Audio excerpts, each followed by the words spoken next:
Welcome back, America, where we're with a man who I call America's wise man, Victor Davis Hanson.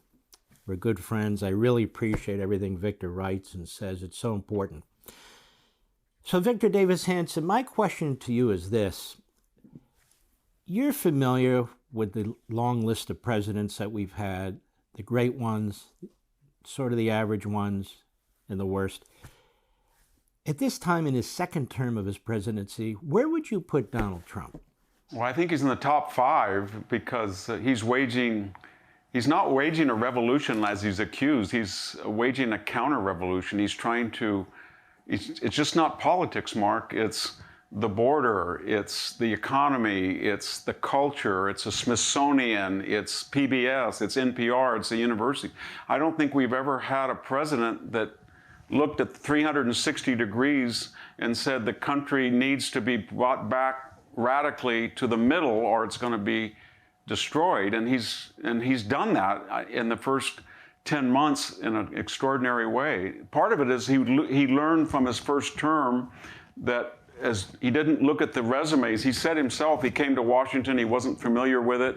He was given a lot of illustrious names, and many people in his administration thwarted him. He had 4 years to ponder that, why he was a victim of this lawfare and other things. And this time he said, I have to have people who are force multipliers. So he's consciously, deliberately, carefully trying to redirect almost everything about American life that the progressives had altered radically the last 30 years. And the thing about it, no other Republican tried it. The Bushes didn't do it. And John McCain wouldn't have done it, Mitt Romney wouldn't have done it, Bob Dole wouldn't have done it. I can't think of any other major Republican candidate or president who would have taken on that task to say that we have gone way beyond what the founders envisioned and we're a neo-socialist state.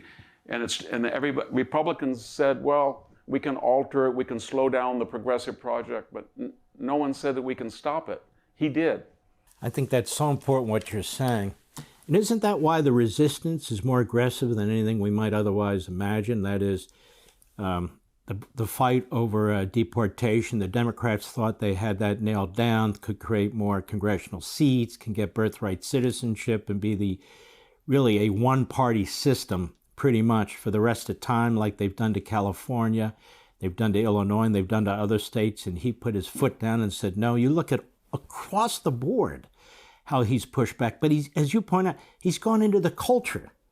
He's gone into the society itself, where the Democrats are, where the Democrats play, almost with monopoly authority. He's gone into the bureaucracy, which he never would do. They own the bureaucracy.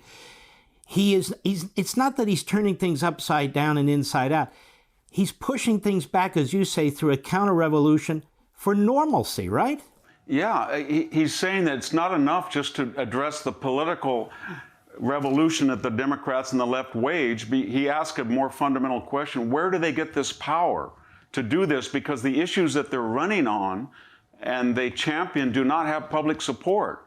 Open borders don't have public support. Transgenderism doesn't have, in female sports doesn't. How did they get this power? And he said, I know how they got this power. They got it with the indoctrination of K through 12, higher education, as you said, changing the demography with an open border, weaponizing the bureaucracy, FBI, CIA, or IRS. So he said it doesn't do any good to deal with the effects unless you go to the causes.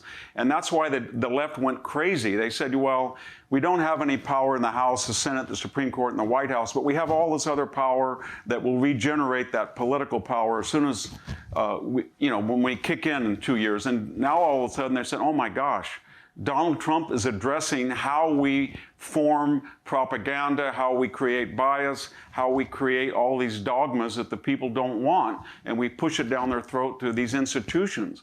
He's addressing the root causes, and that's why I don't blame them, because they understand that if he's successful, they're going to be neutered for a long time. So that's why they're furious about him. So we have Donald Trump on the one hand, who really is historic and iconic in so many ways, as you're discussing.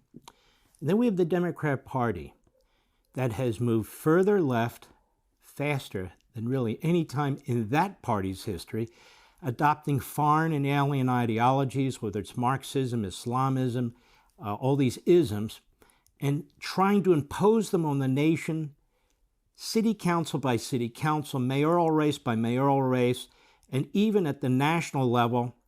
And so the Democrat Party is fundamentally, in many respects, anti-American. I mean, their propaganda about the founding and the founders and the 1619 Project and all the rest is hostile to the very establishment of this country. So my question to you when we come back, Victor Davis Hanson, this is not a very pretty situation where you have a president of the United States who is very muscular in his promotion of Americanism and a Democrat Party that is really feckless, but still is focused on promoting these alien ideologies that undermine Americanism. That's my question to you when we come back. How is this going to work through? We'll be right back. Click here to subscribe to the Fox News YouTube page to catch our hottest interviews and most compelling analysis. You won't get it anywhere else.